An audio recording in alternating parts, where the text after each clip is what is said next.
The courtroom was heavy with silence, the kind that presses against your ribs and makes every breath feel borrowed.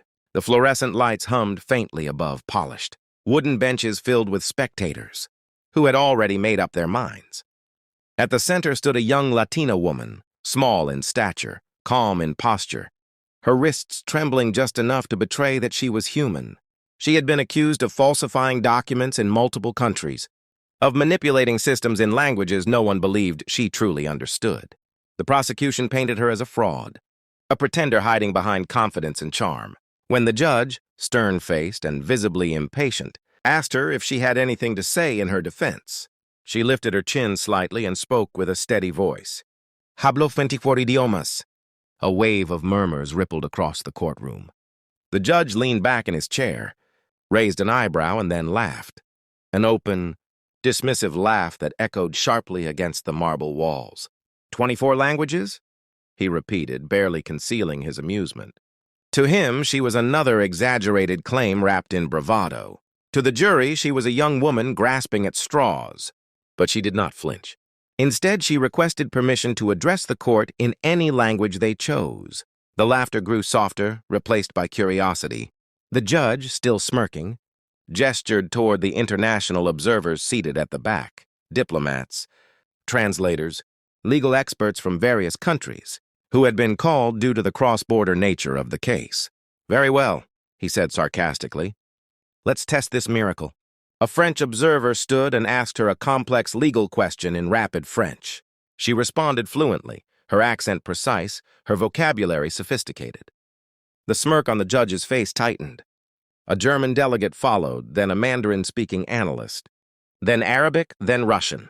With each response, her voice carried clarity and confidence, weaving technical terms with cultural nuance that no simple memorizer could fake.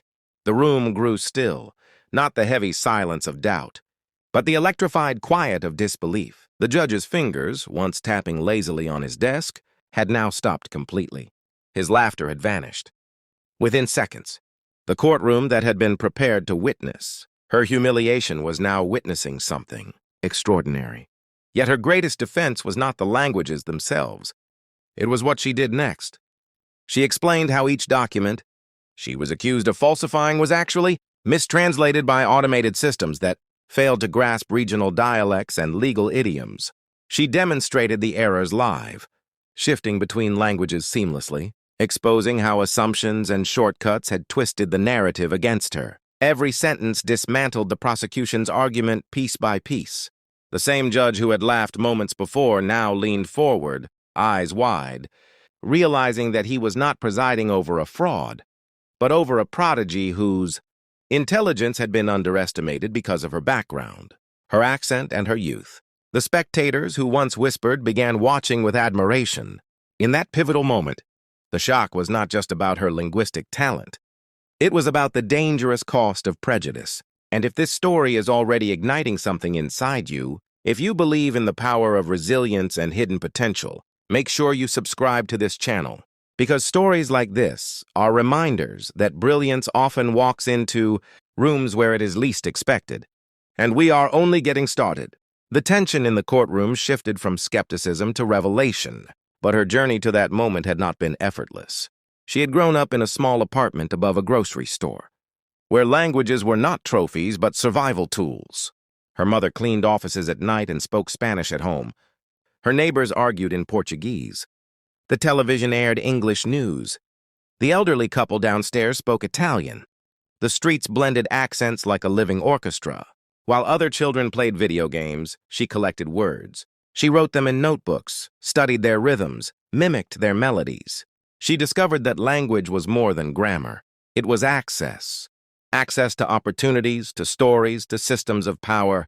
Teachers often mistook her silence for ignorance when she was simply listening, absorbing, decoding. Scholarships were scarce, encouragement even scarcer. More than once she was told to be realistic.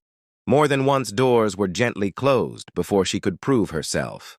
But she kept learning, often late into the night, headphones on, repeating phrases until they felt like second nature. By the time she entered international consultancy work, her gift became both her advantage and her vulnerability.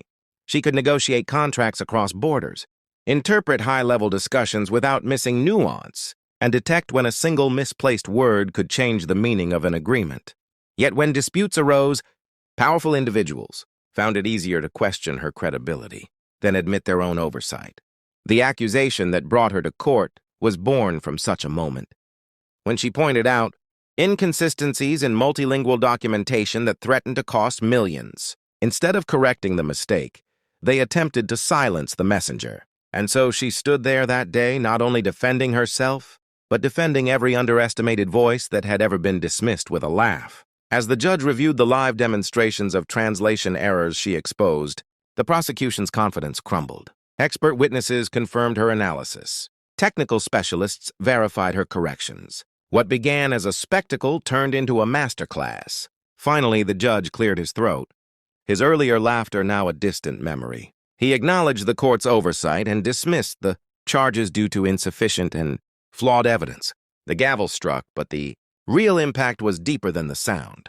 Spectators rose, not in chaos, but in quiet respect. Outside the courthouse, reporters gathered, eager to understand how a young Latina woman had reversed a narrative designed to break her. She paused before the microphones and said something simple yet profound. Nunca subestimen a alguien por su acento, su origen o su edad. El talento no necesita permiso para existir. Never underestimate someone because of their accent, their origin, or their age.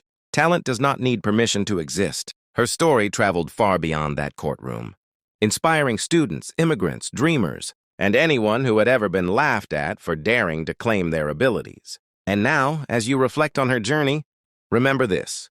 Sometimes the moment someone laughs at your dream is the exact moment you are closest to proving them wrong. If this story moved you, if it reminded you of your own untapped strength, subscribe to this channel and join a community that believes in courage, growth, and unstoppable determination. Because the world is full of hidden brilliance, and the next shocking transformation might just be yours.